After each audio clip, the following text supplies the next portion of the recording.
Takže dobrý den, vážení přátelé, já vám přeji příjemné nedělní odpoledne u nás v Mederové domě. Já navíc přišli, to víte, tak já to nebudu držovat. Mé jméno je Petr, kdyby někdo nevěděl, a tady vlastně zastupuju spolek Mederova domu, který zachránil tento krásný měšťanský dům a dneska tady provozujeme takové krásné malé muzeum. Kdybyste náhodou už někdo nebyli, tak i mimo sezónu máme otevřeno pátek, sobota, neděle. Dům vlastně si můžete celý projít od podzemí gotického až tady po to podkroví, které je nám velikářství jinak.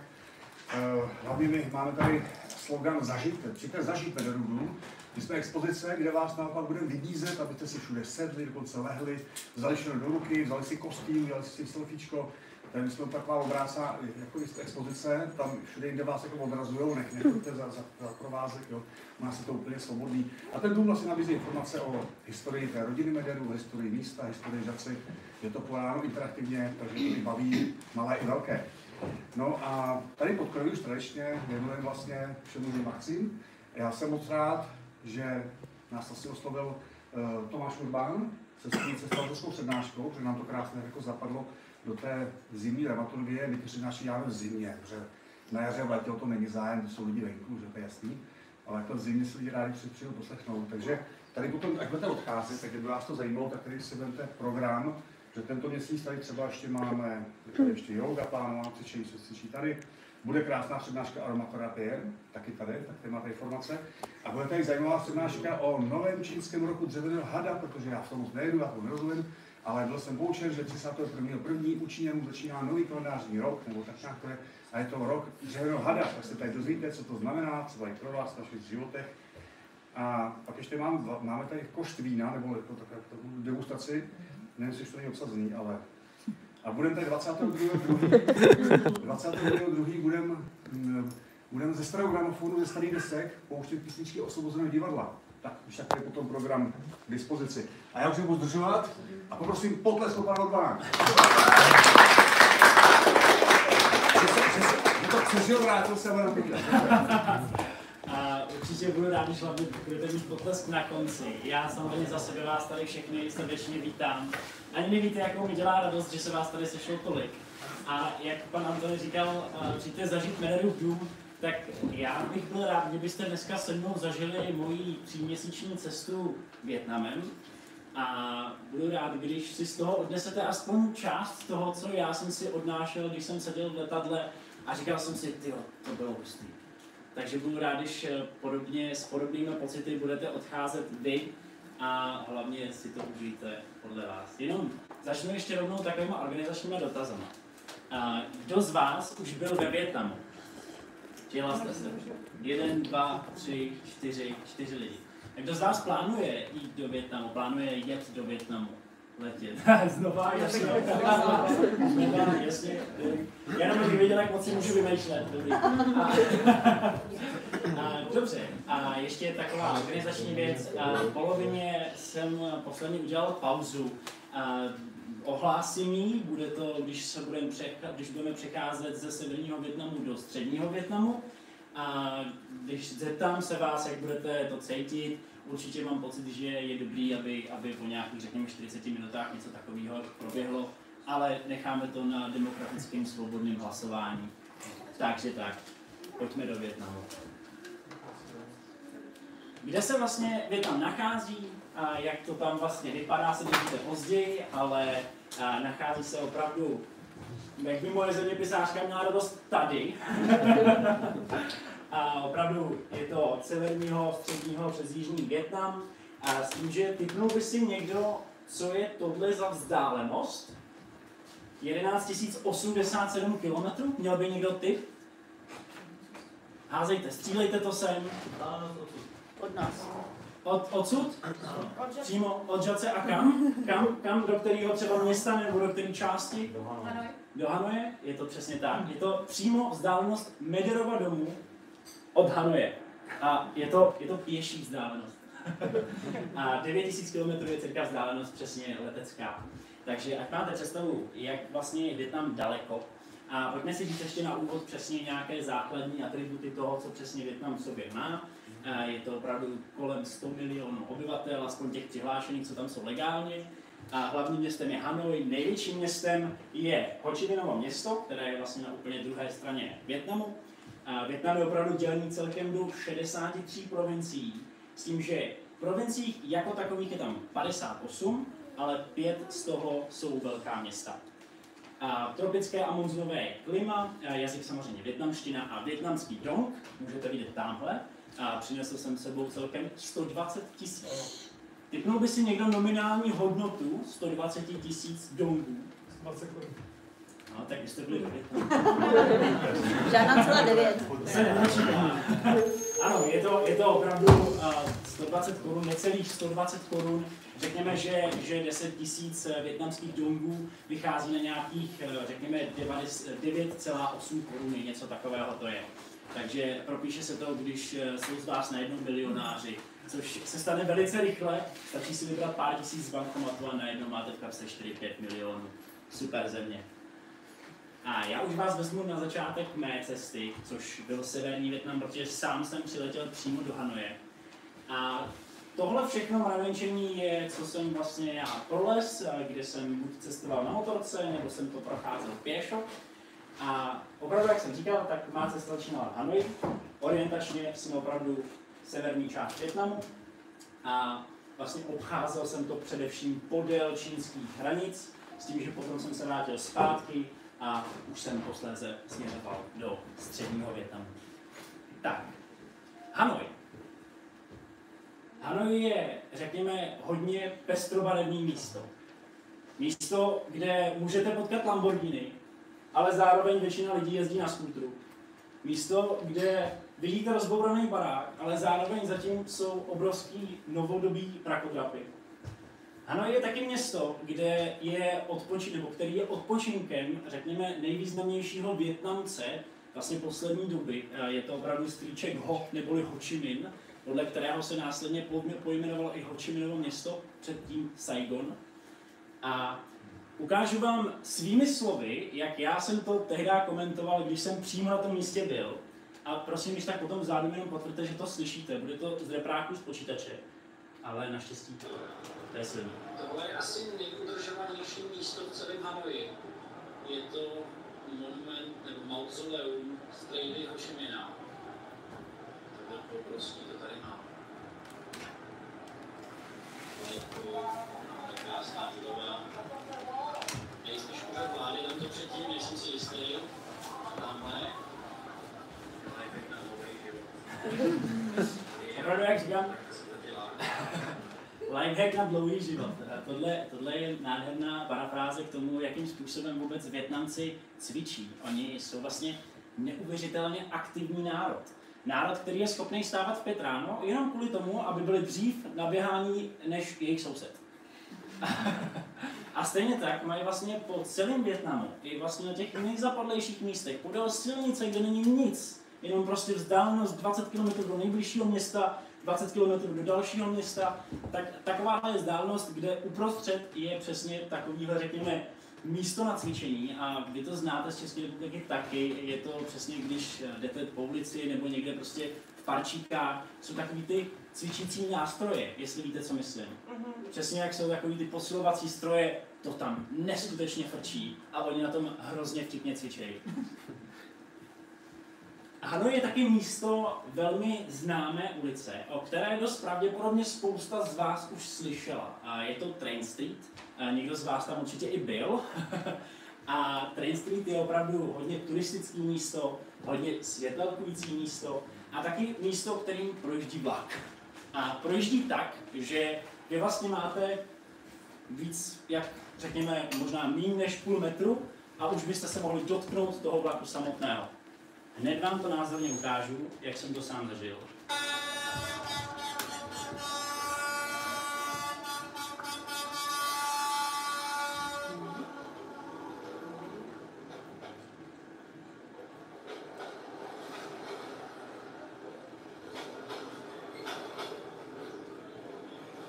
A tahle ulice je vlastně prošpikovaná úplně celým Hanojem.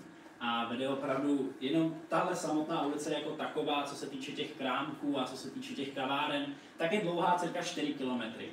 Ta originální celá vzdálenost právě Train Street jako takový je 15 kilometrů. Takže opravdu jako není to zas až tak jako speciální místo, když potom člověk je na nějaké periferii Hanoje, stále vlastně na té slavné Train Street. A stejně tak je i Hanoj místo, kde můžete najít třeba michelinskou restauraci. A člověk by si řekl, že tak tady blbec by jako šel utratit prostě spoustu peněz do michelinské restaurace. Jsem to já, protože tipněte si, kolik stojí jídlo v hanojské michelinské restauraci tam ví. Hlavní chod. Kolik stojí? Milion? Jako jejich milion. Jejich milion, jasně. Dál nějaký tipy? Házejte to sem, čup. 300. 300. Tam byla se mnou. Opravdu hlavní jídlo průměrně vychází v michelinské restauraci kolem 200 korun našich českých. To znamená, vychází to opravdu kolem nějakých 200 000 dongů. Jo, takže člověk se tam nají jako kolikrát mnohem levněji, než třeba v Praze na Staromáku. Mnohem levněji. Tak a znova přidám slovo sobě a ukážu vám ještě, jak vypadají přesně ulice, jak to vlastně vypadá na, řekněme, silnici a jak to i vypadá na nějakých architektonických památkách. Právě jsem skoro v centru. Musel jsem jít trošku dál od hlavní silnice, protože už je to brutální a kvůli těm motorkám to vlastně nebylo vůbec nic slyšet. Jakože jsou tady schopni na ty motorky naložit opravdu vše. Masakr. A jezdí s tím úplně v klidu. Vůbec se toho nebojím. No a šel jsem k nějaký suprový pagodě, která na fotkách vypadá, že je úplně gigantická. Ale ona možná opravdu je, jo. Ale není. Je to drobek. Je to drobek, tak jsem si koupil aspoň něco dobrého pití z nějaký cukrový třtiny. Hezky to přede mnou paní Rumačka, tohle to zadarmo teda bohužel nebylo, ale třeba příště bude něco jiného. Narážka tohle to zadarmo bohužel nebylo, se pojí ke krásným příběhům a to takovým, že já jsem měl prostě kolikrát hrozný štěstí. Zkrátka jsem na spoustě místech neplatil.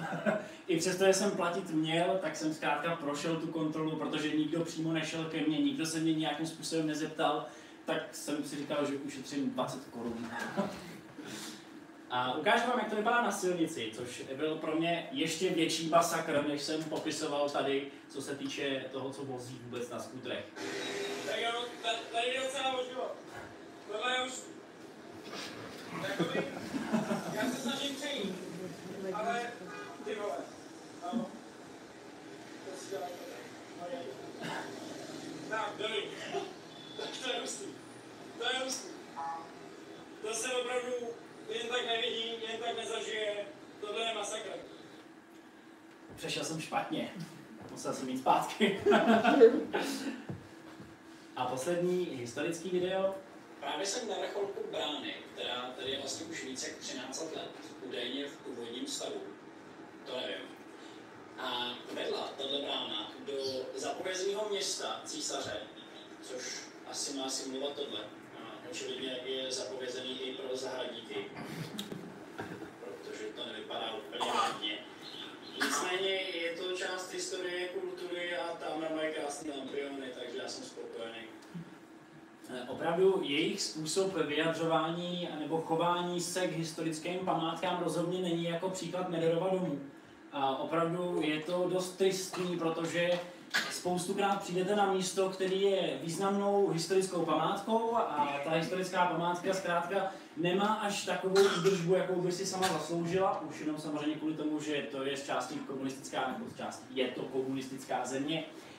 Tudíž netuším, jak to tam probíhá, co se týče nějakých podpor, nicméně opravdu na spoustě místech jsem se nesetkal úplně s úspěchem, aby si jako vážili těch svých památek.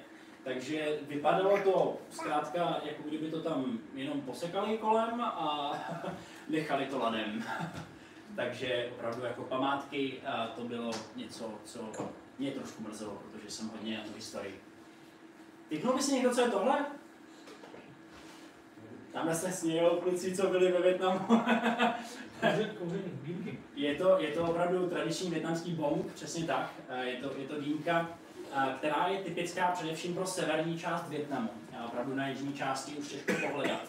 Tam už opravdu jedou hodně především v cigaretách. Nicméně je to typický opravdu kvůli tomu, že to je dost společenská záležitost.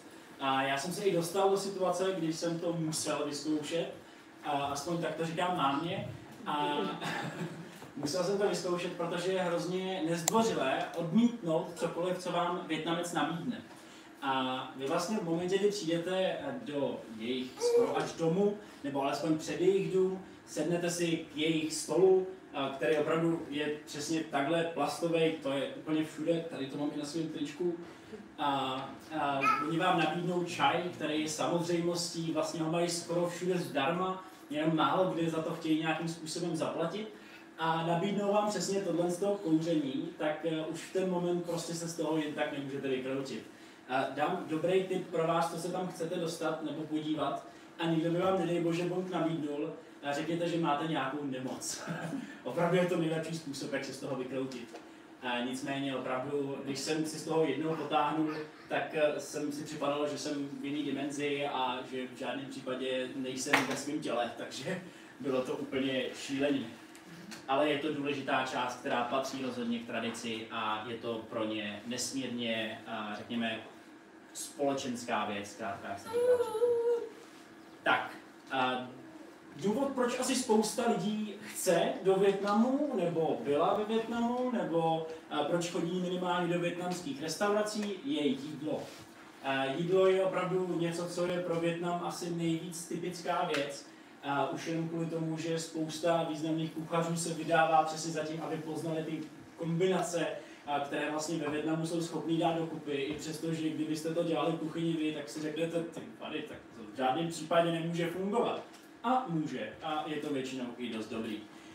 Je to především přesně jako klasická polívka, což asi všichni znáte, je to standardní vývar, většinou z hovězího masa, a opravdu je to s tunou zeleniny. Nicméně u jídla jako takového ještě zůstaneme.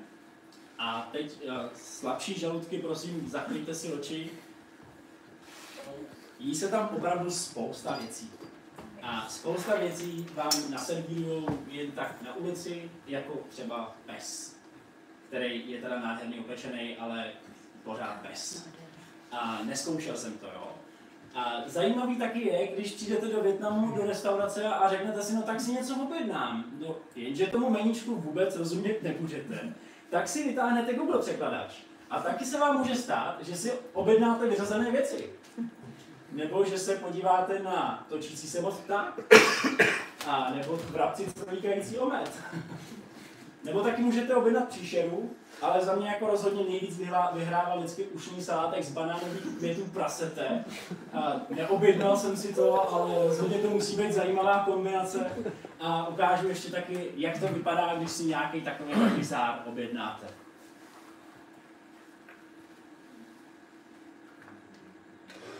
Tady s vámi musím dělat něco úplně unikátního, aspoň pro mě teda. Objednal jsem si, že chci jarní závodky a prostě přinesli přede mě výblenskou mísu se zeleninou, kde bylo tohle samozřejmě. A později donesli tohle s těmi nůžkama.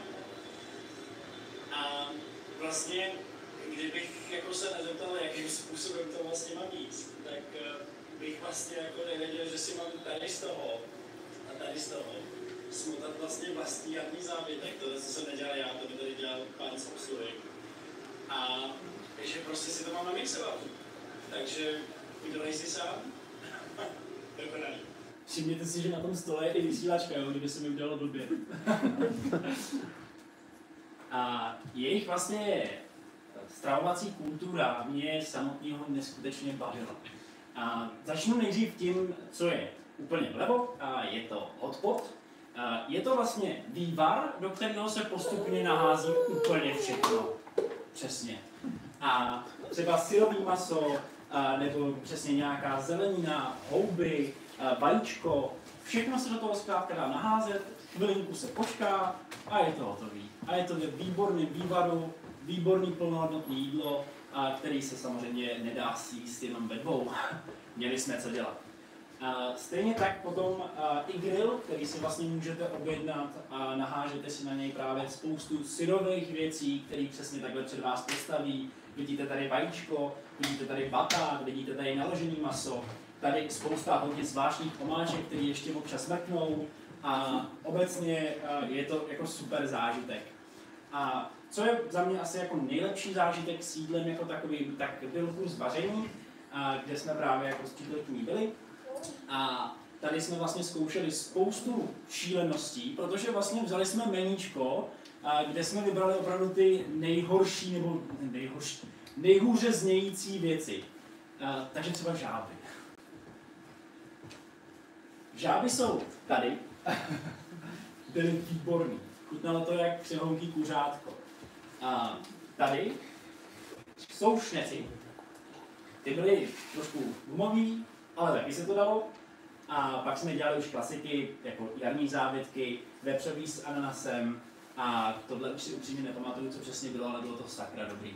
Takže opravdu jako jídlo jako takový je pro ně nesmírně důležitá část a oni třeba polívku furt jako takovou často snídají. Je to pro ně, řekněme, jako plnohodnotná snídaně, kdy i třeba pro někoho, kdo má ráno kocovinu, tak zkrátka si dá ráno vývar a je to úplně ideální způsob, jak kocovinu rychle zahnat. Od jídla už se pomalinku přesuneme na další velmi známé místo ve Vietnamu a je to zátoka Halong. Zátoka Halong je významná především díky přesně těm krásným horám, který tyčí na spoustě místech z moře. A vy máte možnost si objednat loďku a proplouvat mezi nimi, což je neskutečně kouzelný. A stejně tak se můžete podívat i na spoustu ostrůvků, které kolem jsou. A já jsem poprvé jel vlastně na ostrov Ko Top, kde přesně byly takovýhle romantický západy slunce, byl to malebný, malinký ostrůvek. Nicméně je tady důležité říct, že jsem tam byl krátce potom, co zemi Vietnam zasáhl tajfun. A byl to ten nejsilnější tajfun, který Vietnam zažil za dlouhou dobu, tudíž to podle toho i vypadalo.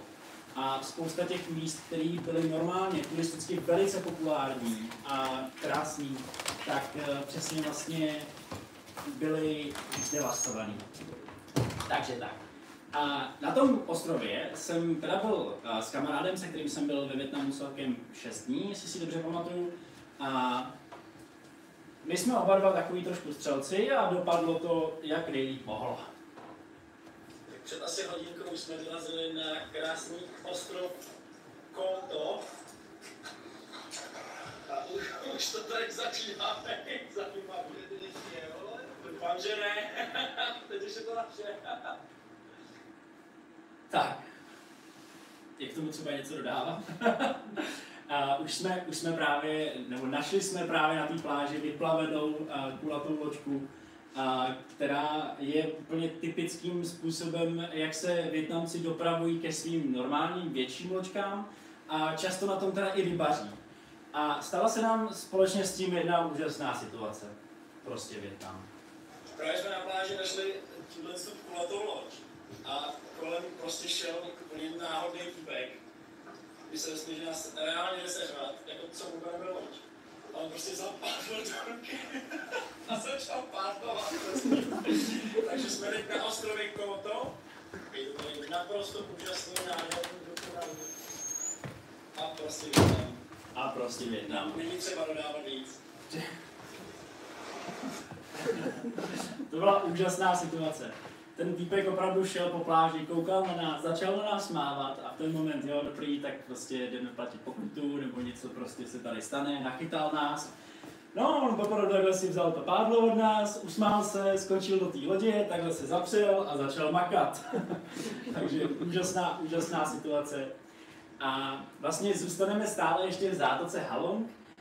Je to další ostrov, tentokrát mnohem větší, zajímavější než bylo Ko Top, protože na Cat Ba je i úžasný, nádherný národní park. A ten národní park v sobě má spoustu zajímavostí. A vlastně vy máte možnost se podívat na třeba, to jsem teď přeskočil v hlavě, ale můžete se podívat třeba na Fishing Floating Village, což přesně jsou takový malinký místečka, kde máte přesně mezi těma skálama regulární vesnici. Ta má ta je naprosto soběstačná, jediný co, tak mají někde nataženou vodu, aby mohli alespoň si umývat ruce, protože pozor, voda z kohoutků ve Vietnamu není pitná. Je to jako opravdu průšvih v momentě, chvilku jsem to pil a fakt to nedoporučuju. Prošel jsem s docela nehezkýma střevníma problémama, takže voda opravdu není pitná, kupuje se jenom balená. A tady právě přesně skrz Fishing Floating Villages, tak oni jsou schopní opravdu tam přežívat dlouhou dobu, akorát právě po těch tajfunech, kterých bylo několik, ale hlavně po tom největším, tak trošku trpěli právě na to, že je to trošku smetlo. A na té druhé fotce můžete vidět opici, nejen opici teda, ale hlavně opici, protože jsme byli i na Opičím ostrově, z něhož jsme následně přejížděli na... A typne si někdo, co je tohle? Co to může být? To je mořská voda. Jakoby světelkující plankton. Ano, přesně tak. Je to bioluminescentní plankton, což já sám musím říct, že pro mě byl asi úplně nejsilnější zážitek z celého Vietnamu. A já vám hned ukážu proč.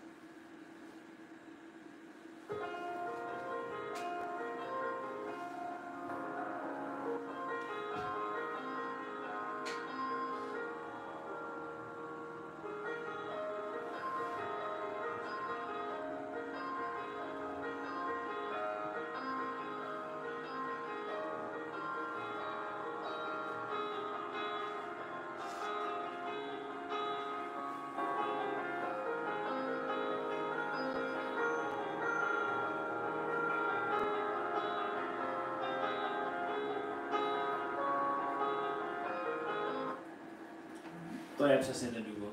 A ono to nebylo přesně takhle modrý, jak se zdá na té fotce nebo na tom videu. A bylo to takový zlatavý. Ono je to přesně modrý kvůli tomu, že kamery to nejsou úplně schopný přesně zabrat, aby to vypadalo tak, jak to vypadá v realitě, tak to vypadá takhle modře.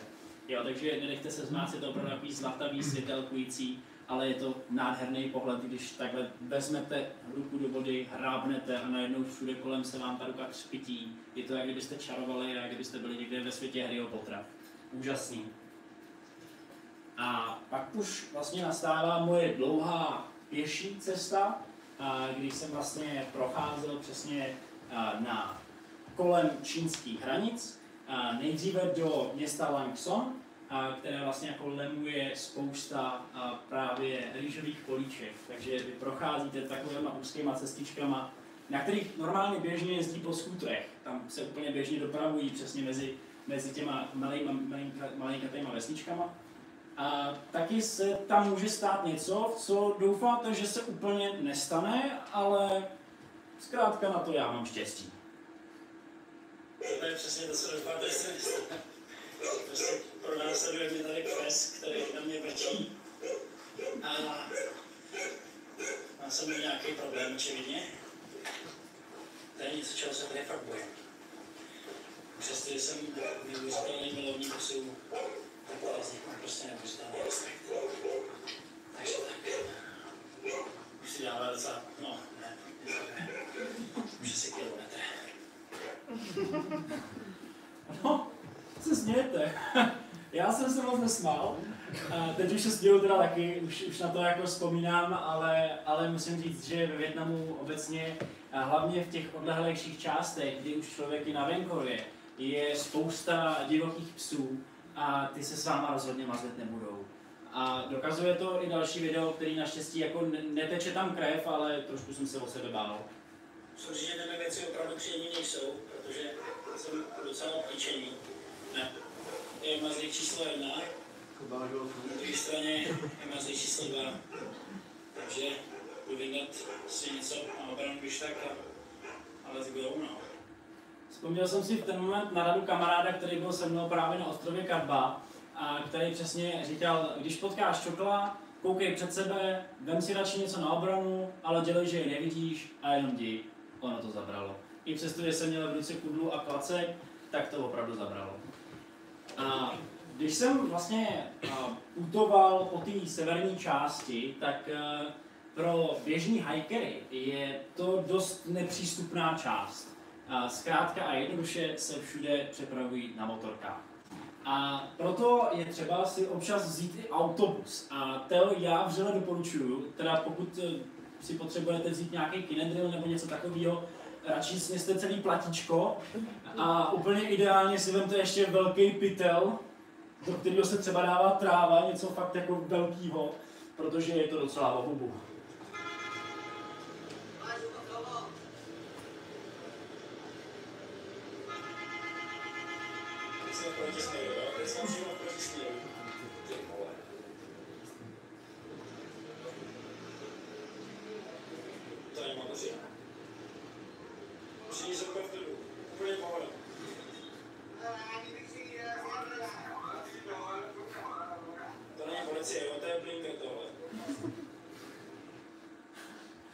Oni opravdu, kdyby každý řidič vietnamského autobusu přeskočil takhle do Rally Dakar, tak já se vsadím, že jako ty profesionální řidiči mají co dělat. Protože to, jakým způsobem oni jezdí, to je něco neskutečného. Běžně, protože tam platí jedno úplně jednoduché pravidlo. Silnější má přednost. Prostě kdo je větší, tak v ten moment mám přednost, jedu já. A běžně je to respektované pravidlo, který opravdu jako platí, takže běžně jsme vyjížděli do protisměru, z protisměru jsme kličkovali jakýmsi slalomem zase zpátky do našeho směru, no neskutečný opravdu. A fakt teda jako kolikrát jsem měl co dělat, abych to tam někde nepozvracel. Cao Bang. Cao Bang je za mě hnedka po Lang Sanu jedno z nejkrásnějších měst, který vůbec na severní části Vietnamu je. Je to místo, které není tolik turistický, když teda tahle fotka úplně tomu neodpovídá. Je to kvůli tomu, že tohle je čtvrtý největší komplex vodopádů na světě.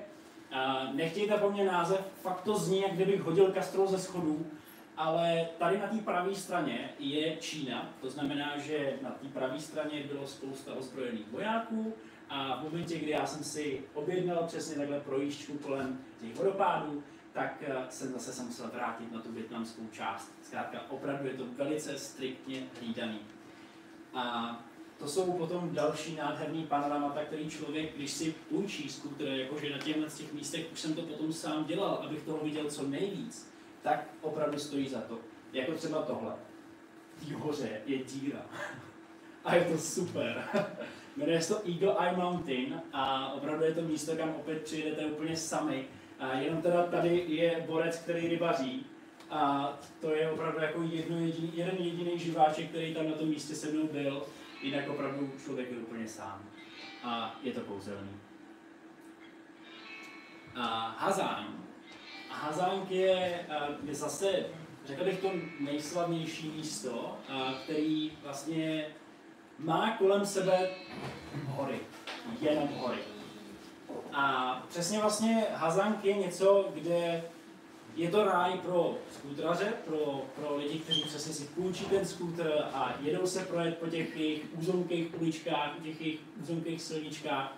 A přesně je to lemovaný do takových esíček, většinou to je právě v hoře a jede to zkrátka kolem toho. Takže opravdu jako Hazang je jedno z nejdůležitějších míst pro skútraře a přesně pro ty, řekl bych, přesně jako turisty, hlavně jako skrz tu motorku. Tak. A ukážu vám ještě další fotky, jak to v Hazangu vypadá, protože to jsou opravdu scenérie, které opravdu stojí za to, aby člověk chvilku jenom koukal, zastavil se tam a řekl si, tyjo, tak na tom světě je fakt krásně. Tohle je přesně mimochodem toho, o čem já mluvím. A když jsem tam já jezdil na skútru, tak potkával jsem kvantum takovýchhle skupin, které byly organizované, které jezdili a měli přesně nějakého průvodce. Vřele to nedoporučuju. Půjčte si nějaký vlastní skútr, jeďte se projet kam sami chcete a najdete mnohem zajímavější místa, než kam vás vezmou sami ti průvodci. Můžete se podívat opravdu, jak ty místní tuzemáci žijou a jakým způsobem jsou schopní vás hlavně pohostit. Což je mimochodem jako krásná věc, když k někomu přijedete, tak vy jste pro ně atrakce. Na tom severu konkrétně. Oni se s váma půjdou vyfotit, a nabídnou vám čaj, to je první takový základní jako standard, jak to probíhá. A vlastně hnedka potom většinou přijdou a řeknou, máš co jíst a máš kde spát? Takže okamžitě vás zvou k sobě domů a chtějí právě, abyste u nich strávili nějaký čas. Protože v ten moment jsou oni ti, kteří jsou něčím zajímaví a už tam jejich soused najednou může třeba trošičku závidět, má to prostě nějaký vyšší společenský status, když přesně u sebe mají nějakého turistu. Je to skvělý. Tak, další nádherný scenérie. A u téhle fotky se taky na chvilku zastavíme, protože se mi stalo několik, řekněme, situací, které člověk úplně nečeká, ale mohl by se na ně připravit. Musím říct, že dnešek je fakt zajímavý den. Už dneska podruhé chytili policajti. A vykecal jsem se z toho snad tím nejmým pravděpodobným způsobem. Prostě týpek si všiml, že mám na ruce Garminky a v ten moment už na tom překladači jako nebylo, hele, jako ukaž mi tvojí driving license, ale už to bylo, a kolik objedneš, a kolik váží ty hodinky, a můžu si je učit. Tak jsem čekal, že to bude takový ten úplatek, on si je vzal na ruku, proběh se asi 10 metrů, pak je vrátil zpátky úplně nadšenej a jel jsem dál, takže vidíte, co může znamenat, když máte Garminky tady v této zemi. Občas se to hodí. A taky teď zažívám docela nepříjemnou kovbojku tamhle s tou kobylou, protože jsem asi tak 30 kiláků od nejbližší benzíny. A najednou z ničeho nic mě tam skočilo, že už jako jsem na úplný nule. Tak uvidíme, kam dojedu. Takže doufám, že to dobře dopadne, když to pánce. A ono to dobře dopadlo. Tak benzín mi nakonec opravdu došel. Ale teda jako na nádherném místě zase. Tak na ten krát krásně. Nicméně ta situace se vyřešila jako během 5 minut, to jsem to ani nestihnul nějak zaznamenat. Prostě přijel týpek, zeptal se jako, co je za problém, a říkám, no fuel prostě, vole, benzín není, nejede to.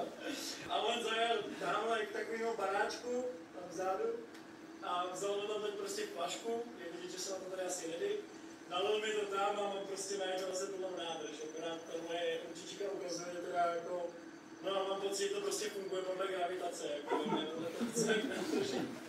Rozděl jsem se do kopce, ručička spadla dolů, jel jsem z kopce, ručička byla zase na plný nádrži. A ještě nekončíme u toho slajdu, protože nevím, proč se to jako, jo, už se to, no tak smůla. Tady jsou, představte si policajta, protože jsem dostal pokutu. To, jak mě chytili policajti, tak to bylo opravdu podruhý s tím, že poprvé jsem musel platit. Prakticky za to, tohle, co jsem si od nich koupil, je moje oprávnění, že můžu řídit ve Vietnamu skútr. Koupil jsem si řidičák. Stálo mi 70 €.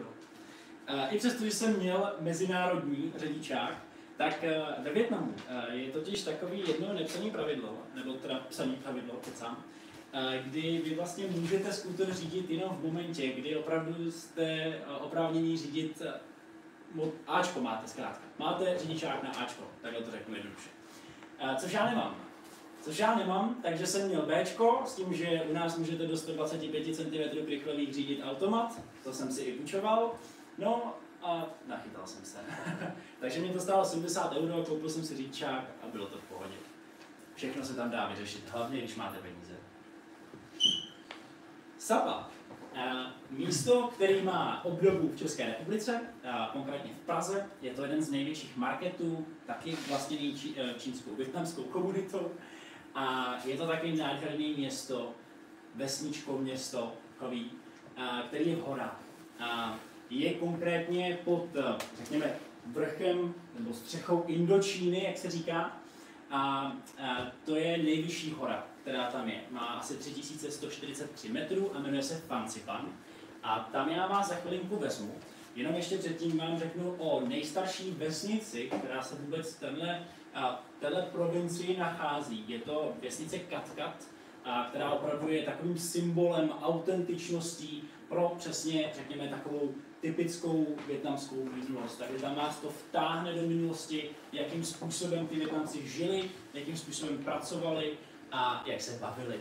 Takže přesně třeba vyšívání takových krásných prostírání, nebo tvoření těch vonných tyčinek, který tamhle můžete si taky podívat, jsou tam na tom stolečku. A nebo taky přímo v Sapě konkrétně už, ale i právě ve vesnici Katkat, což je vlastně místo Hmongu, je to etnikum, který přesně jako je typický prostě pro tuhle tu část. chodí malí děti, co mají ještě menší děti a žebrají. Což mě osobně teda trošku urvalo srdce, protože to dopadá občas i takhle.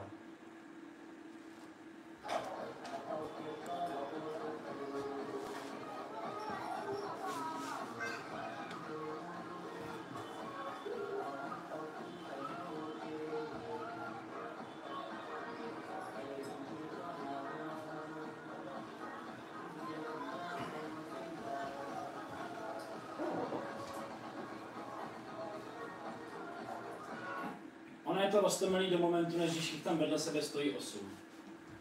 A potom přesně to dopadá i takhle, kdy ten chlapec jako vyloženě byl na tom hodně špatně.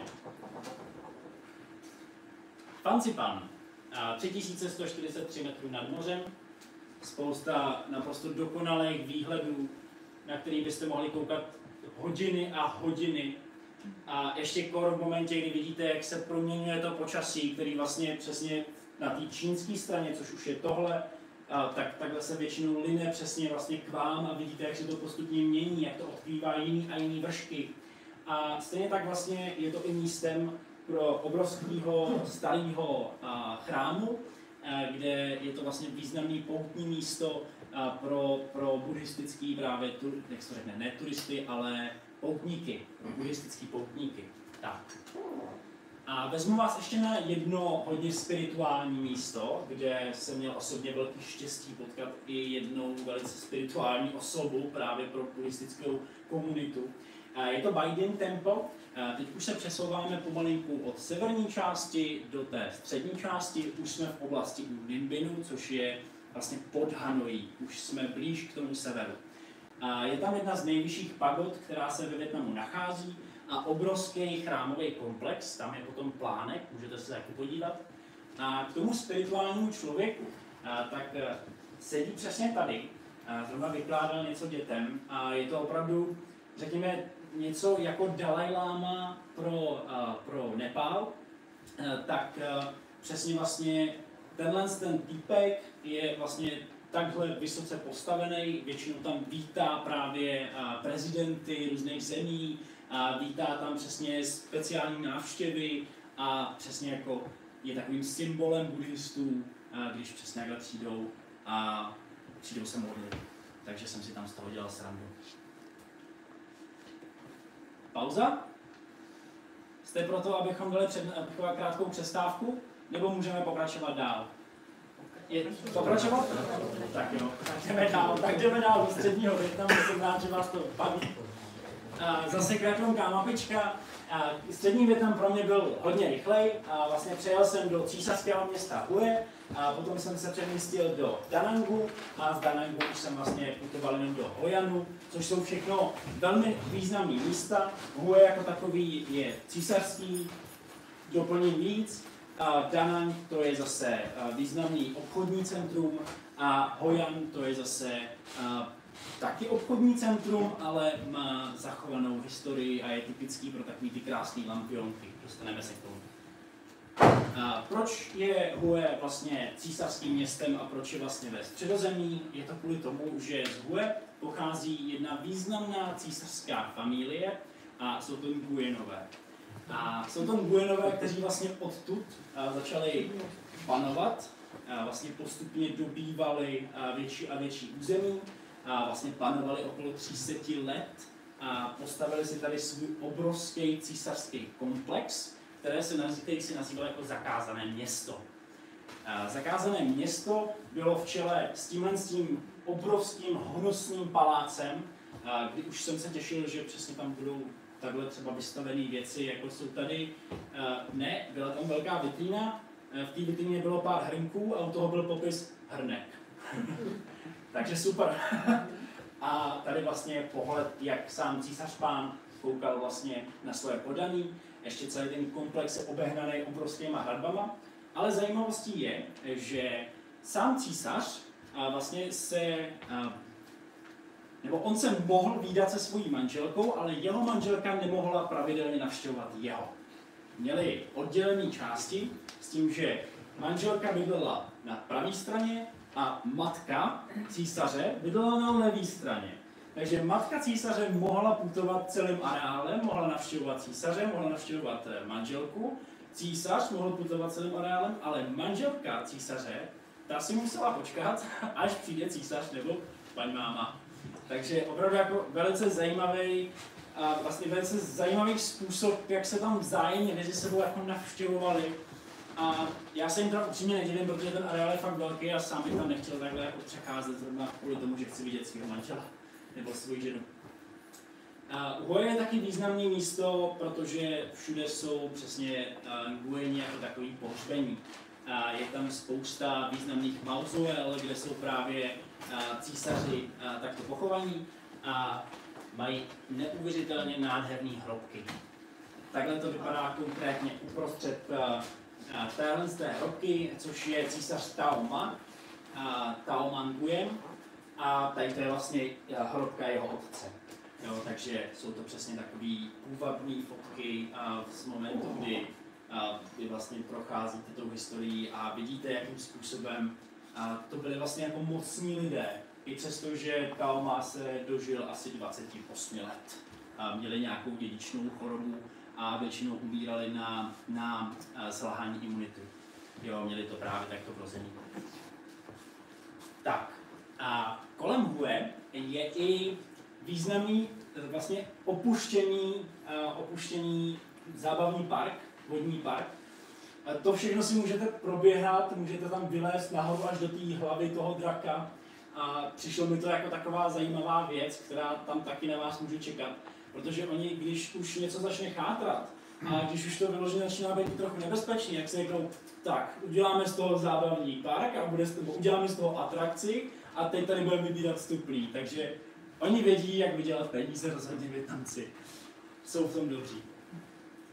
A z Hue vás už potom vezmu do Da Nangu.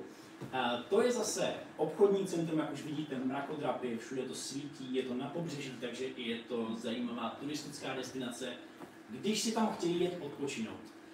A ten most, který vidíte úplně vlevo, tak je zajímavý tím, že v noci chrlí plameny.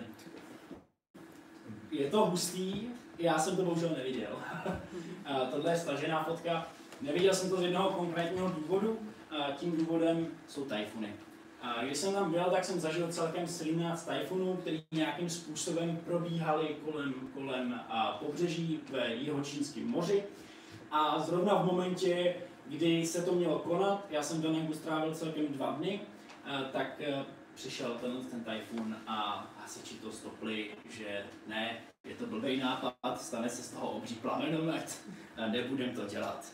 Takže to mě trošku mrzelo, ale aspoň tu fotku si můžete vychutnat. A musím ještě k tomu doplnit Bana Hill. Tam jsem osobně nebyl, protože mě to zklamalo kvůli vstupence. Je to vlastně obrovský zábavní park a zajímavostí je na něm především tahle vyhlídka, kde máte ty obří ruce a výhled do vlastně na Da Nang a na moře. Tohle je i pro Vietnamce nesmírně drahá věc, stojí to asi 1500 ten lupen právě do toho zábavního parku. Jo, s tím, že průměrná výplata Vietnamců je okolo 8-9 tisíc korun. Pokud jsme v těch chudších oblastech, ale průměr je opravdu okolo 8-9 tisíc korun. Takže tak. A co je zajímavá věc, je, že ve Vietnamu po vietnamsko-americké válce, která byla v roce 65 až do 75. roku minulého století, je spousta dochovaných vlastně vojenských artefaktů, vojenské techniky, na kterou si můžete vlézt. A já jsem poslech tady toho malého klučinu, který řekl, pojď se mnou, já tě vezmu tady do toho letadla, klasický, jak vidíte z Foresta Gumpa nebo Zachraňte vojína Ryana, úplně přesně stejná helikoptéra nebo stejný vrtulník.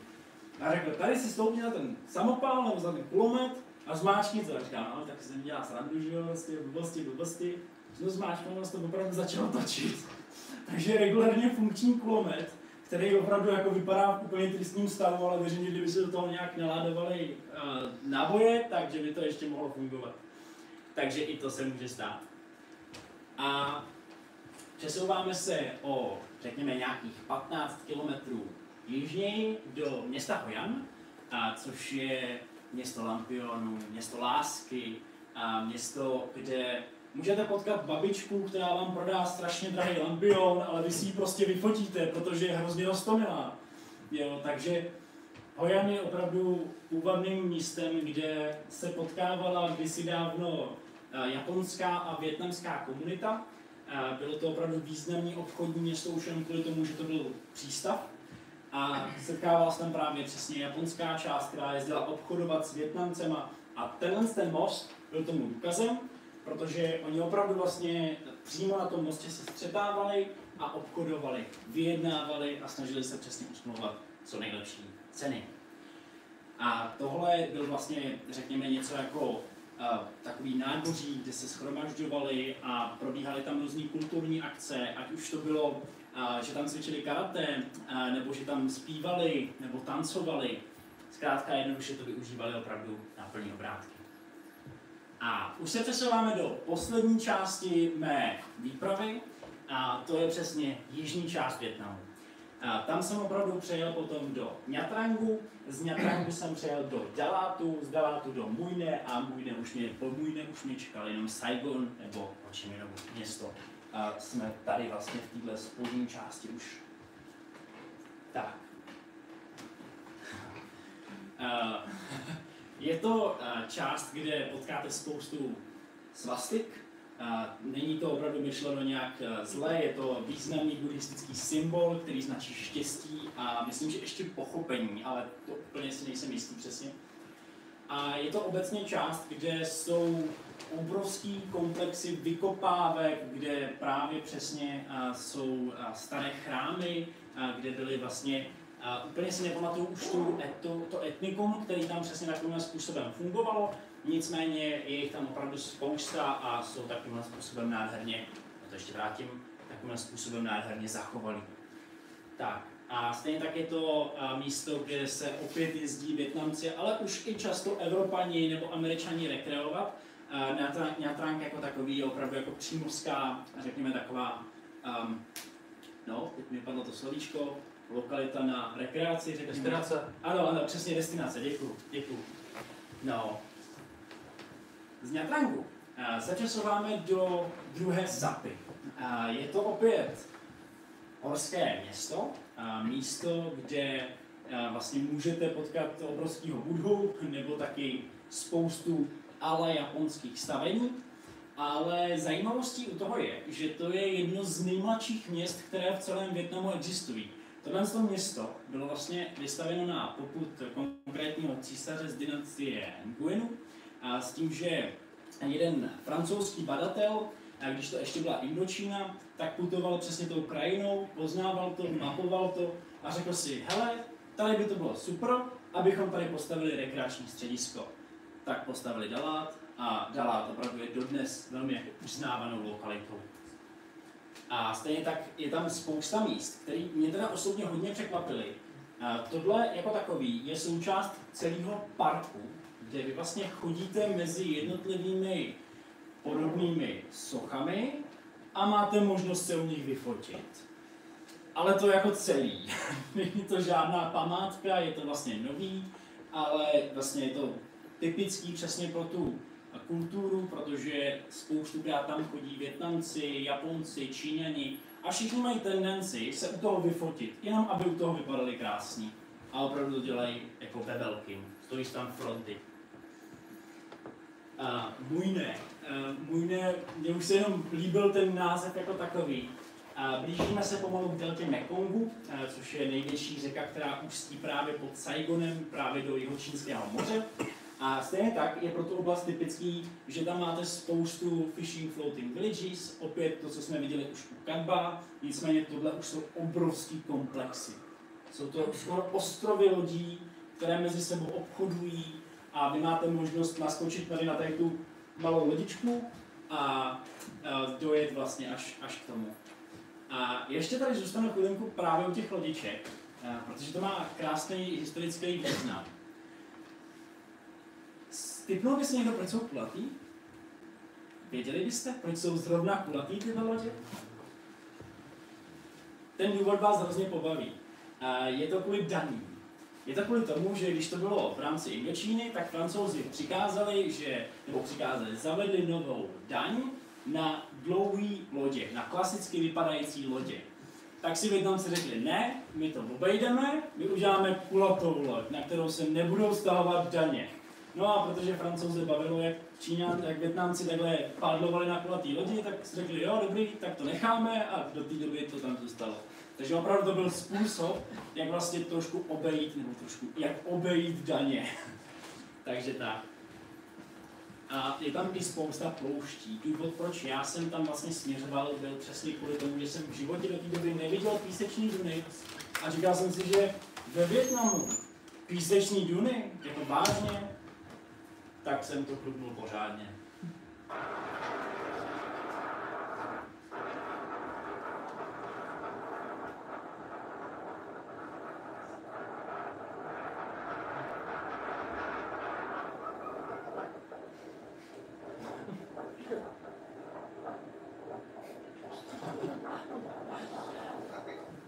Ještě se mi vysmáli ty dva kluci.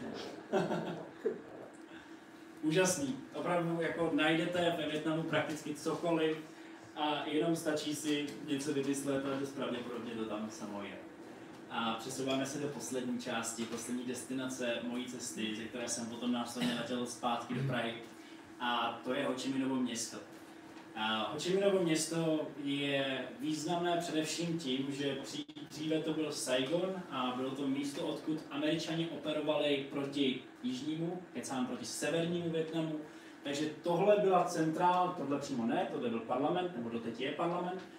Nicméně přesně je to centrála toho, kde vlastně Američani operovali jednotlivé útoky proti tomu, aby porazili sever. Nicméně sever nakonec vyhrál a to je i důvod, proč právě Vietnam dodnes je komunistickou zemí.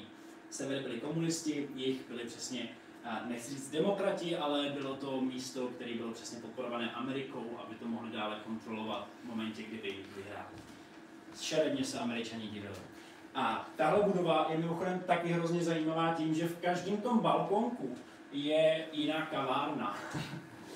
Pro Vietnam je velice typická překapávaná káva, je to zvaná jako Finfilter, nebo přes takovou kovovou věcičku, tomu se říká Finfilter. A vlastně jsou, řekněme, jedním z největších vývozců kávy na světě, celosvětově. Opravdu káva je pro ně jako důležitou komoditou, která se vyváží a je výborná především kvůli tomu, že je třeba cibetková.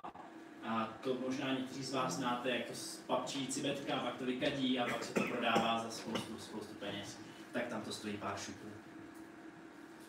Ještě vás vezmu na tržnici a beru to jako svoji osobní povinnost, protože já jsem tržnice miloval, a prohrabával jsem se tam vším možným, a koupil jsem si tam spoustu věcí a takhle to nevypadalo v žádný backstage, že by jsem vlezl za nějaký tady krámek a koukal jsem, to je regulárně ten krámek. Takhle to tam vypadalo, člověk se jenom musel protáhnout skrze tu malinkou uličku a mohl si během toho vybrat spoustu věcí, které potřeboval do domácnosti, na sebe, k jídlu, pro něčo, ke všemu, k čemu člověk zkrátka potřeboval. Všechno se tam dalo najít. I třeba relaxky si tam člověk mohl koupit. Jenom to nebyly relaxky, ale byly dost věrohodný. Stejně tak Vietnamci mají jakousi podivnou zvyklost v momentě, kdy rádi odpočívají po obědě. Kor v létě. To je opravdu situace, kdy tam je kolem 35 stupňů, ještě když jste na jihu, což už se dostáváme do subtropického pásma. A vlastně oni jsou opravdu schopní si po nějaký 12, po nějaký 1 hodině zavřít svůj krámek, lehnout si na něj, dát si chvilku pohodičku, ve 3 hodiny zase otvíráme a můžeme prodávat dál. A já jsem přesně rád zkoušel jsem zkrátka takové zajímavosti, které normálně běžný člověk nemá nebo nezažije. A mezi jednu z nich patřilo i to, že jsem si nechal vyčistit boty. Bylo mi to doporučení jedním Izraelcem, který z toho byl nadšenej.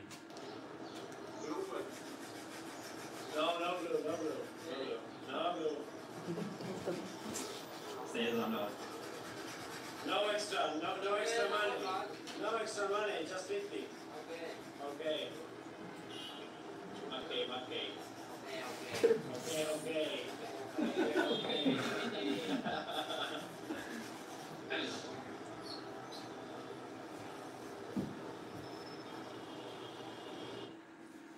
abych tohle doplnil, Vietnamci jsou opravdu neuvěřitelně laskavá skupina lidí, bych řekl, kteří jsou schopní se pro vás rozdat. Samozřejmě, když chrastíte penězma, tak je to jako o něco zajímavější, ale v momentě, kdy opravdu jako se s nimi jenom bavíte, nebo potřebujete s něčím pomoct. A stalo se mi, že mě s kamarádem přesně, to vám ještě vlastně povím, ale stalo se mi prostě spousta momentů, kdy jsem opravdu pomoc potřeboval, třeba s tím, že mi došel benzín. Oslovil jsem prvního člověka, který byl kolem. I když jsme si nerozuměli vůbec nic, tak jsme jenom tak jako ukazovali a ono se to vždycky nějak vyřešilo. V tomhle tom je Vietnam opravdu kouzelný místo. Tenhle slide, už se blížíme ke konci, jsem nazval jako vietnamský bizáry, protože třeba takovým způsobem, když zrovna nemáte svůj krámek, na který si lehnete, se ve Vietnamu odpočívá. Já jsem byl trošku v obráceně, to se tady uprostřed jsem to zkoušel, ale většinou na té druhé straně je to jako pohodlnější. Autobusy tam slouží nejenom k přepravě lidí, ale i k tomu, aby přepravovali spoustu materiálu jako pošta. Oni vlastně fungují dost podobně jako pošta, takže si tam lidi hážou do toho autobusu zkrátka, co potřebují převést do vesnice, která je 50-60 km daleko. Je to úplně běžná věc. Na skútru jsou schopni převést úplně všechno. Dokonce existuje stránka, která se jmenuje Motorbike House. Jsou tam zkrátka místa nebo fotky pořízené právě řidičům skútrů, kteří vezli třeba 50 krabic vyskládaných na tom skútru.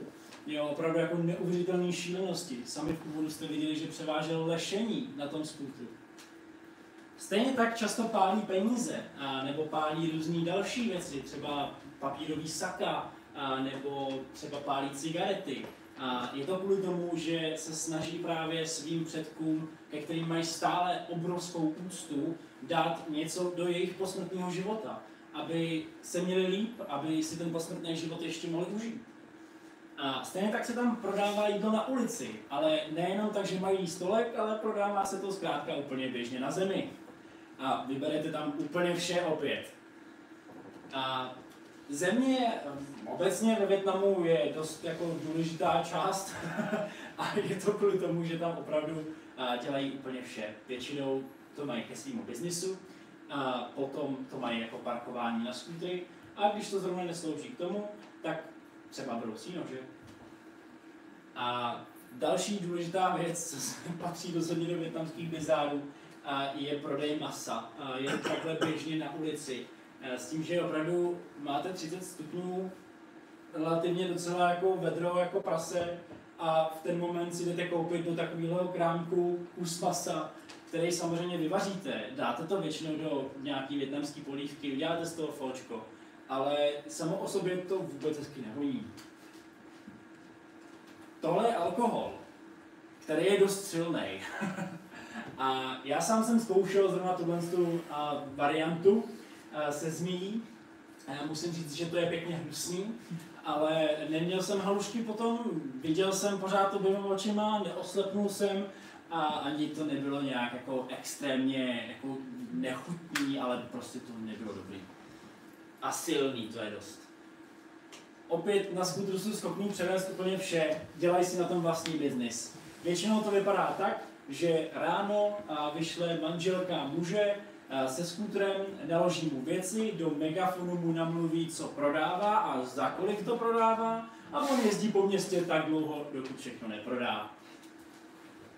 Můžete se na ulici nechat klidně i ostříhat, s tím, že nesmí chybět bong, nesmí chybět čaj a taky zrcadlo přilepený na stromě. Vypadal jsem jak Pedro Sanchez potom. Pro elektrikáře. Elektrika koluje úplně všude. Je to opravdu hodně v momentě, kdy jsou monzunové deště. Všude ve Vietnamu, až teda v jižní části, většinou střední a severní, jsou neskuteční deště. Jejich elektrika stačí na to dát nějakou petlahev nebo to balit do igelitu a ono to vydrží. Potřebujete benzín? Není problém. Tahle stanice na vás čeká, můžete si natankovat přesně 3 litry. Úžasná věc. A musím říct, že během svojí cesty jsem potkal opravdu jako spoustu zajímavých, milých usměvavých, ochotných lidí, kteří byli opravdu schopní se pro mě rozdat, schopní mě velice dobře ožrat, byli schopní mě pozvat k sobě domů, byli schopní na nejposvátnějším místě Vietnamu, kde vlastně Ho Chi Minh vlastně plánoval přepadení, se mnou fotit, i přesto, že tam opravdu se měli fotit s Ho Chi Minhem a ne se mnou. Byli schopní se mnou dělat školní projekty.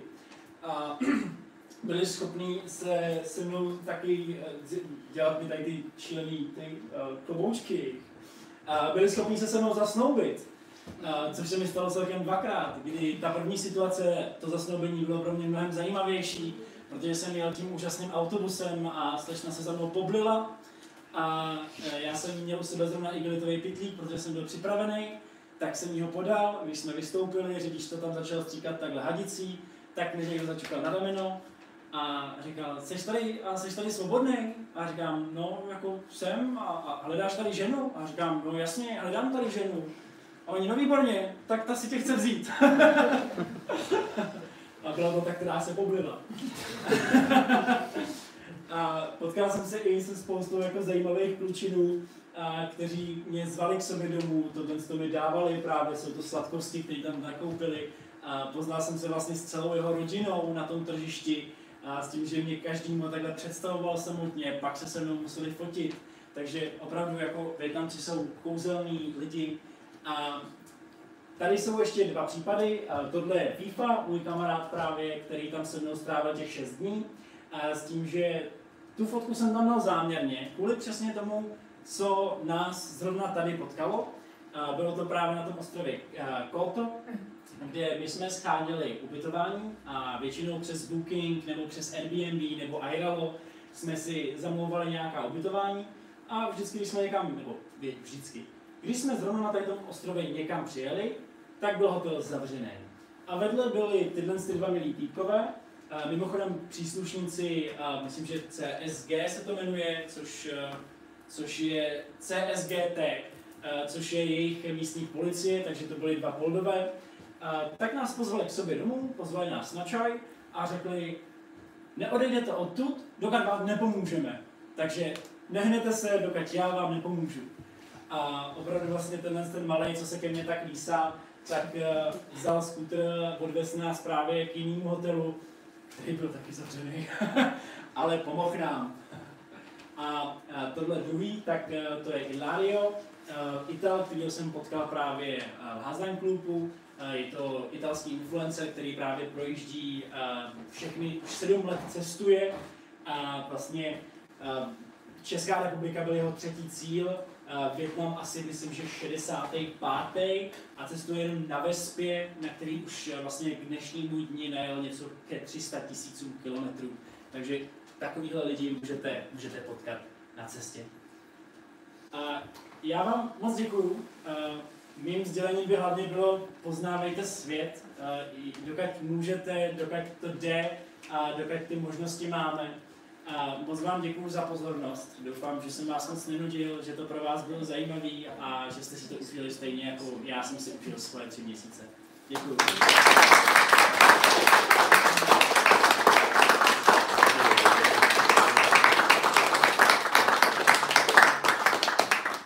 Ještě bych tady pro soutěživější část z vás měl Kahoot. Je to něco jako kvíz, který si můžete se mnou zahrát. Mám celkem 22 otázek, zajímavostí, které jsem přesně ve Vietnamu zažil, nebo které jsou v Vietnamu typický.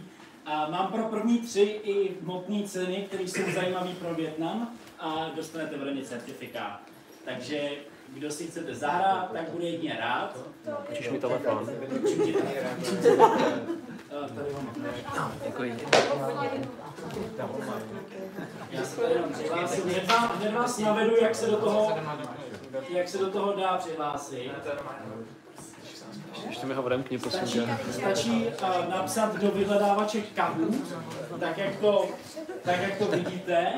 Já se tady dám ještě. Stačí napsat do vyhledávače Kahoot a on se tady vygeneruje PIN, a nebo si se můžete jít dopředu a naskenujete jenom vaším foťákem ten QR kód a rovnou vás to tam vlastně pošle. Jo, takže stačí opravdu jenom přepsat. Klidně naskenuju, kdyby Peťo, kdyby to bylo třeba, tak já to tady naskenuju. No, takže tak, takže...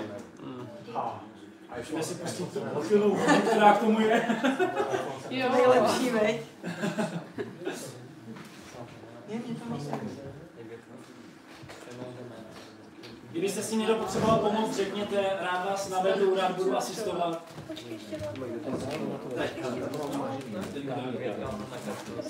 Jo, už tam sám.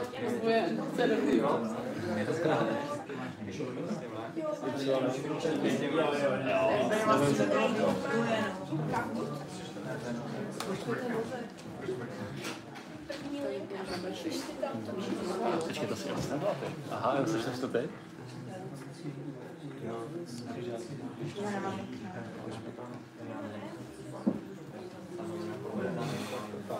Vás tam je už 2, 4, 12, 13.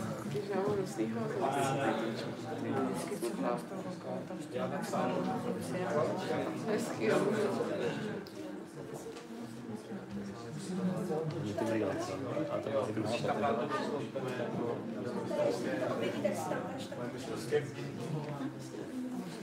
Ještě někdo, kdo se snaží připojit? Klidně se ozvěte, když tak pomůžu. Ještě počkáme, ještě to dáme minutku, od teď.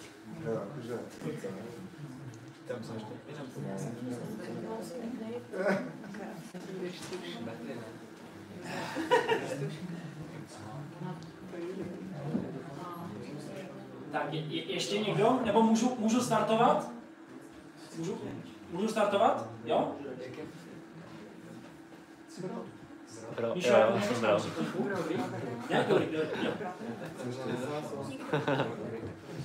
Tak pojďme na to. První otázka je opravdu jenom cvičná, jo? Abyste si to vyzkoušeli. Nedostanete za to žádný body, jenom ať víte, jak to funguje. Takže jenom ať si to vyzkoušíte. Je to otázka k žadci. Jak se jmenuje nejslavnější lidská hudba chmele.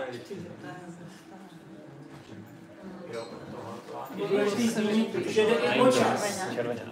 Jo, jde i o čas, čím rychleji to budete mít zodpovězený, tím rychlejší, tím víc bodů dostanete. Ale tak si klidně humlu se ty chce. Tak, no výborně, znáte žadce, dobře. Mám je číst, jo? Dobře. Možná zaostřit to, no, dobře, budu to číst. Je takový, no, trošku. Tak, pojďme dále. Na první reálnou otázku. Které dnešní státy dříve tvořily Indočínu? Vietnam, Čína, Laos, Vietnam, Kambodža, Thajsko, Vietnam, Indonésie, Čína, Vietnam, Kambodža, Laos.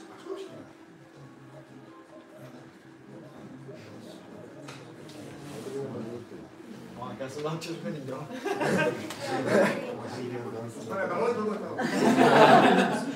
Čína tam opravdu nepatřila, nepatřilo tam ani Thajsko a už vůbec ne Indonésie. Tvořilo to Vietnam, Kambodža a Laos a Indočína to byla v momentě, kdy to měli pod palcem Francouzi. Takže Francouzi měli jako kolonii Indočínu a to se skládalo právě z Vietnamu, Kambodži a Laosu. Můžu dál? Pojďme na vyhodnocení, kdo je v čele. Ačká Zbyněk. Další otázka. Jaký je překlad názvu vietnamské hymny? Buď pochod na frontu, vyhnali jsme amíky, levá vpřed, anebo všechno všech.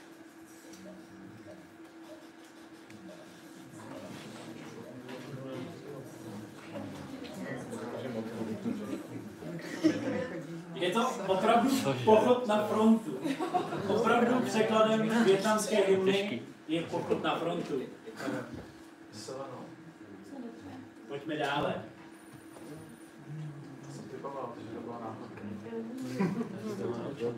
Kolik provincií se ve Vietnamu nachází? Provincií, včetně měst. 45, 52, 63 nebo 79. Výborně, poslouchali jste mě skvěle. Tak. Ta jedna osoba si to doplní. Kdo se nachází na obrázku? Buď je to Pham Minh Chinh, Nguyen Van Cao, Bao Dai, anebo Ho Chi Minh. Toho Bao Dai máš tučně schválně. Toho Bao Dai máš tučně schválně. To je omylem, no. Tak to je... Bao Dai je omylem. To mě zradilo. Je to opravdu Ho Chi Minh. Pham Minh Chinh je současný předseda vlády. Nguyen Van Cao byl poslední císař, který vládnul v rámci Nguyenské dynastie. A Bao Dai už si nepamatuju a Ho Chi Minh ten byl na obrázku.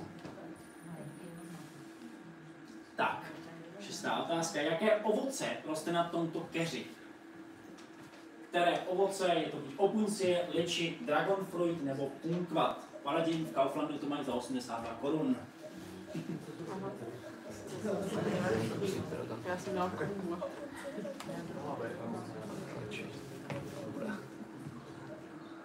Je to opravdu dragon fruit.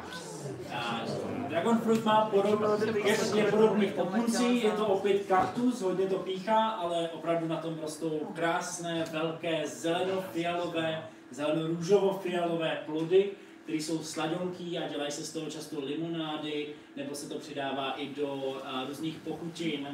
Peče se z toho hodně, Vietnamci to opravdu intenzivně používají. Tak, Šimon je ve vedení. Jaká surovina se nejvíce vyváží z Vietnamu? Opět jsem to zmiňoval.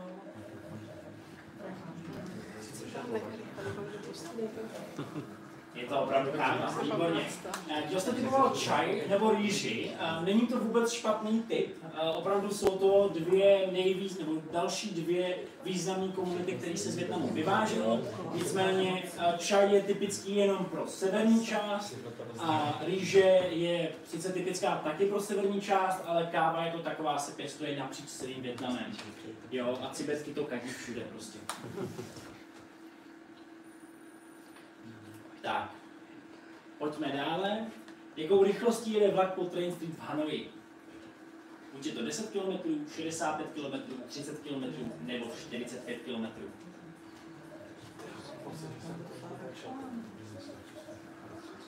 Je to opravdu 30 km. Je to v rozmezí od 25 km do 35 km. Nicméně průměr je opravdu 30 a je to přesně kvůli tomu, kdyby někoho, nebo kdyby do něčeho narazil, tak on to stejně sejme vlastně, no to je jedno. Paga. Jak se dostali opice na opičí ostrov v zátoce Halong? Buď připravili zpevniny a už se jim nechtělo pryč, a je to endemický druh, který si vyskytuje jen zde, byli na ostrov přivezeny, anebo řídili se letadlem, které na ostrově havarovalo.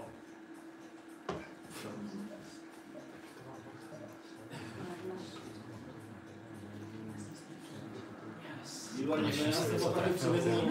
Tohle jsem zapomněl zmínit v rámci té přednášky. Za to se trošku omlouvám, to byla otázka.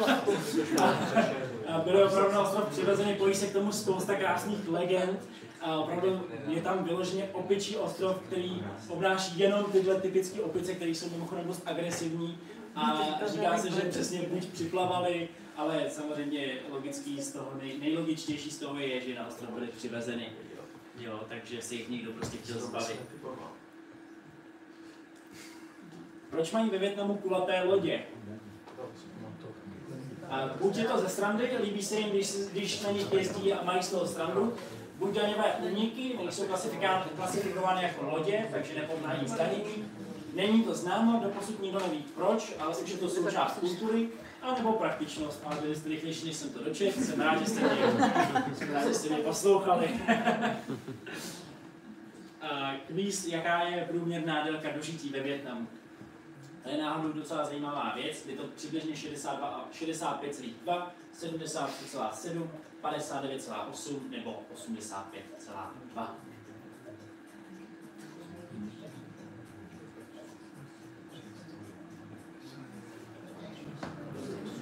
Výbornou zajímavostí je, že ženy se dožívají opravdu o 8 let déle průměrně než muži. Muži opravdu mají průměrnou délku dožití ve Vietnamu okolo 63 let a ženy to táhnou v 80. Úplně bez problémů a ještě jsou vysmátí.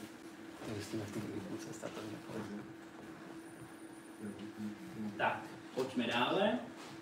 jaký má význam zlatá kočka s mávající rukou, kterou vidíte i u nás v Čechách. Buď vítá hosty, odpuzuje mouchy a vzteklé psy, zlepšuje plodnost, anebo přitahuje bohatství. Tak proč to mají klemanci tady u nás v obchodech? Je to doslova Bůh, který přitahuje bohatství pro konkrétní místo, ve kterém je vystavený. Takže je to opravdu přitažlivosti bohatství. Tady se nám to hodně mění. Jaké moře omývá pobřeží Vietnamu? Také jsem to párkrát zmínil. Je to buď žluté, karibské, jihočínské nebo indické.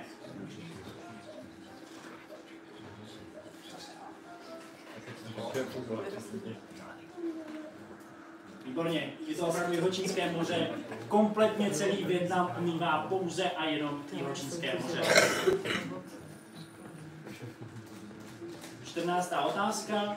Kdy probíhala vietnamsko-americká válka? Zmínil jsem to tady jenom v rychlosti, ale bylo to buď v roce od roku 55 do roku 75, 71 až 82, 60 až 80, nebo 49 až 59.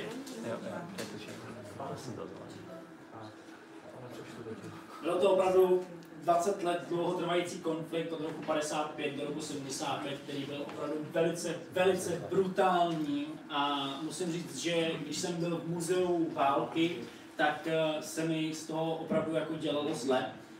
Používali tam plyn, který se třeba jmenoval Agent Orange, který vlastně se dostal do genetické informace nenarozených dětí a vlastně rodili se jako nechutně postižený a opravdu vlastně to člověka buď zabilo na místě, anebo potom následně celá ta generace byla prostě postižená.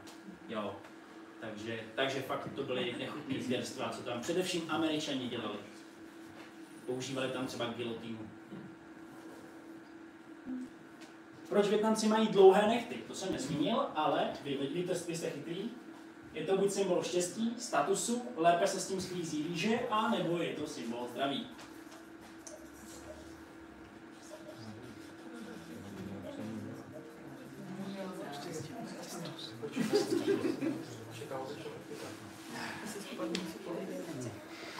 Je to opravdu symbol statusu.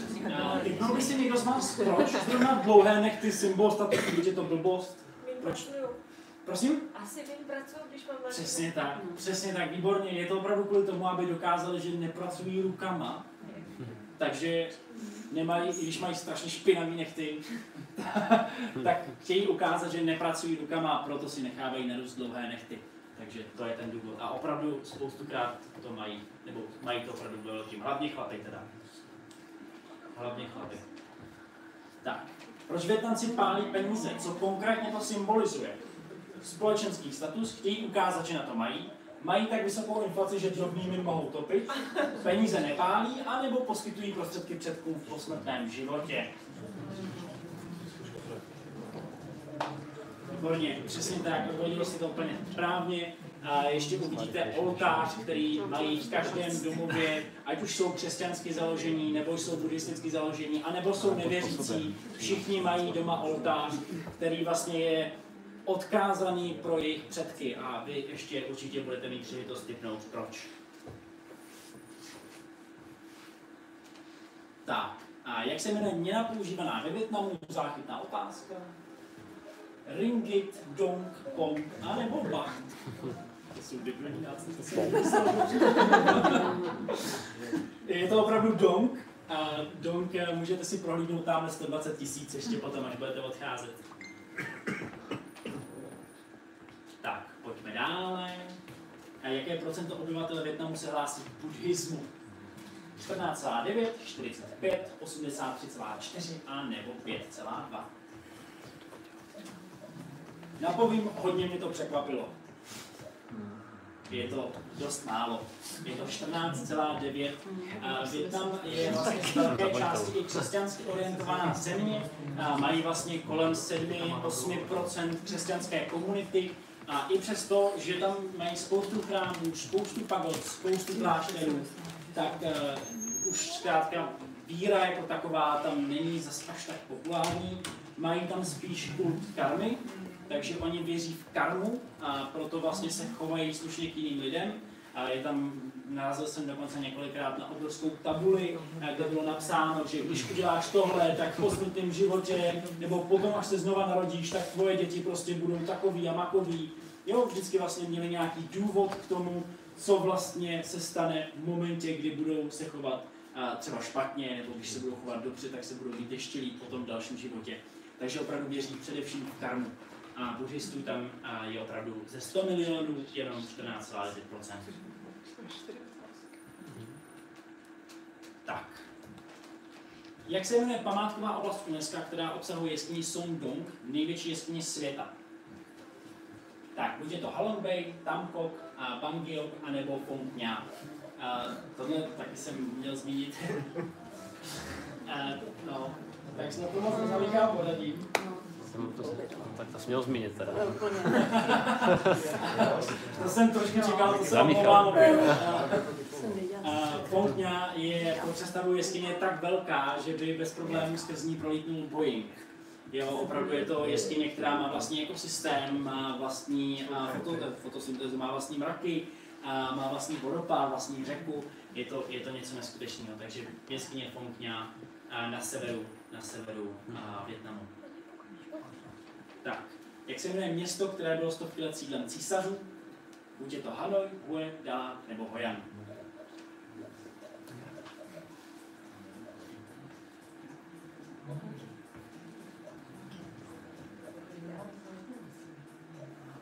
Výborně, je to Hue, místo, kde vznikla dynastie Huinů. Tak, začínáme mít docela těsný skóre. Poslední dvě otázky. Jaký je tradiční způsob vaření kávy ve Vietnamu? Překapávací filtr, espresso stroj, stlačovaný stroj, roztlačovaný filtr anebo moka konvička.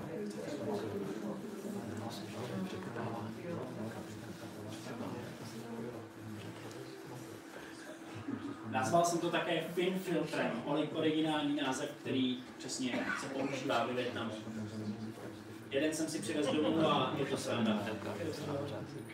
Tak a poslední otázka. Jaká je tradiční role rodinného oltáře v domovech Vietnamců? Buď ukládání jídla a peněz, nebo vyjádření vděčnosti a komunikace s předky, oslava narození členů rodiny, anebo symbol statusu a bohatství rodiny.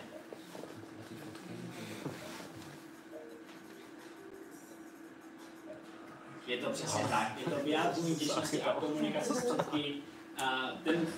Ten oltářek jako takový je opravdu není o moc větší než tady taková věc, na který je dobrovolný vstupný. Co na to upozorně.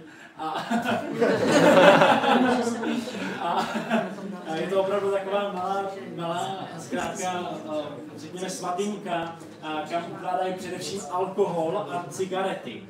A často dávají samozřejmě i jídlo a peníze, ale nejčastějším je opravdu alkohol a cigarety. A přátelé, já vám opravdu moc děkuju a jdeme na vyhlášení. Jsem se tam byla ještě jedna otázka. SK, Kubik třetí. Šimon druhý a první. Tak já poprosím zástupce z těch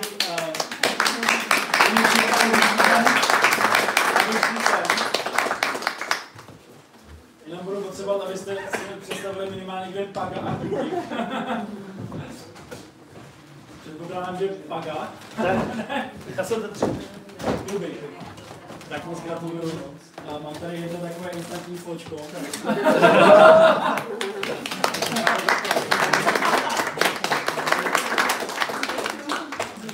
Šimon, výborně Šimo, gratuluju. Pro tebe tady prosím něco zajímavého. Tohle. Je to čaj z provincie Thanh Nguyen, jedna z nejvýznamnějších vlastně částí, kde se pěstuje výborný zelený čaj.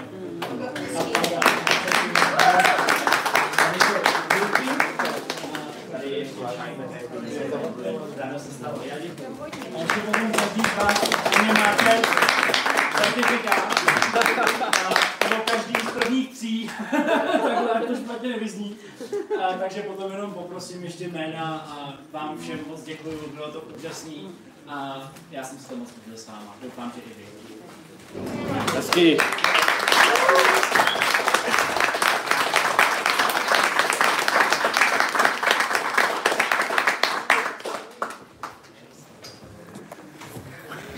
Ukončím stream. Můžu napsat těma jménama Paga, Kubik,